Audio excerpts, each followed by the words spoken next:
अस्सलाम वालेकुम दोस्तों, क्या हाल है? तो ठीक हो? मैं असद कुरैशी बरतानिया तो मैं जनाब ਤੁਹਾਨੂੰ स्पेशली वीडियो बना रहा क्योंकि मैं बार बार मैसेज आ रहे सन डिफरेंट व्हाट्सएप ग्रुप चो कि बरतानिया वास्ते अपॉइंटमेंट अवेलेबल है।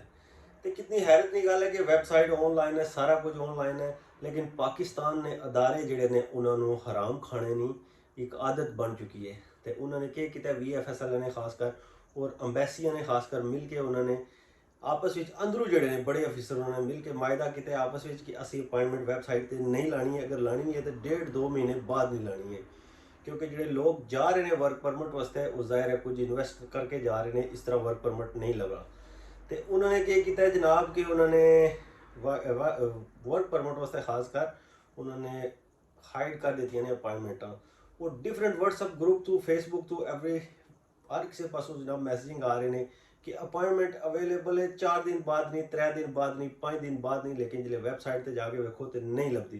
तो वो प्राइस भी थोड़ी नहीं लै रहे, कहते हैं हराम इन्होंने हड्डियां च रस चुका है क्योंकि इन्होंने खादा ही हराम है सारी जिंदगी। मुल्क ने हालात इन्होंने खराब किए हैं क्योंकि इन्होंने आदत पै चुकी है हराम सूर खाण की।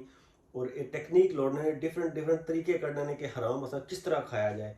तो हुण हराम खाण का नवा तरीका आ गया कि जैरी फ्रेडेक्स जो अपॉइंटमेंट अवेलेबल नहीं है। पहले इस तरह होना सी कि स्पेन नहीं, यूरोप ने इन्होंने अपॉइंटमेंट हाइड की पाकिस्तान चो, तो उन्होंने नहीं, क्योंकि यूरोप में लोगों घट रुझान है, बहुत थोड़े लोग जाने ने।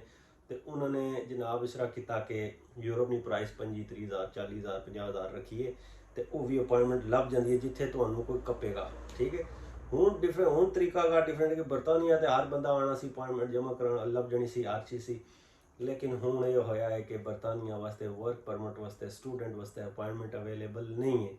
उसकी वजह है कि वैबसाइट तो जैरी वाले ने VFS वाले ने हाइड कर दी है, BLS वाले ने हाइड कर दी है यूरोप अपॉइंटमेंटा। तो हाइड का मतलब यह है कि साढ़े एजेंट ना रबता करो, एजेंट ने लिंक थ्रू आओगे, एजेंट पैसे लेगा लेकिन अपॉइंटमेंट फ्री टैक्स देगा, BLS देगा।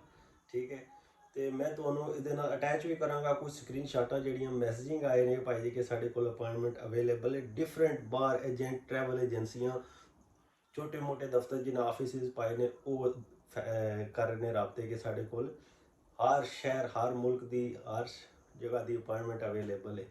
और यार खुदा दा खौफ करो, इस मुल्क दे वैसे भी कितना कहर आ चुका है और तुसी जनाब इन्नी अन्नी पाई है कि तुसा हराम ही खाना है, अपनी औलाद की हलाल पसे नहीं लैके आओगे। आधे तो ज़्यादा मुल्क छोड़ चुके, नौजवान नस्ल मुल्क छोड़ के जा रही है इस वास्ते कि उसे हराम है।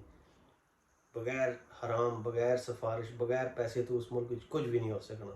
ये मुल्क ला इलाहा इल्लल्लाह मुहम्मद रसूलुल्लाह के नाम पर बनया सी। इस मुल्क ने अवाम ने इसना ये हालात किते ने कि अमेरिका ने सही किया सी। अमेरिका ने एक सफीर ने कहा सी कि पाकिस्तान वाले पैसा भेजो, कुछ भी भेज सकते हैं। मैं ना लेंदा लेकिन तो सब लोगों की पता है कि उसने किस तरफ इशारा किया सी। ठीक है, कि पैसे पिछे ये कुछ भी भेज सकते हैं। तो वही गल है, अज पैसे पिछे तुसी पैसा दे के तुसी हर चीज़ हराम ही खाना है तो खाने रहो। जज़ाकल्लाह।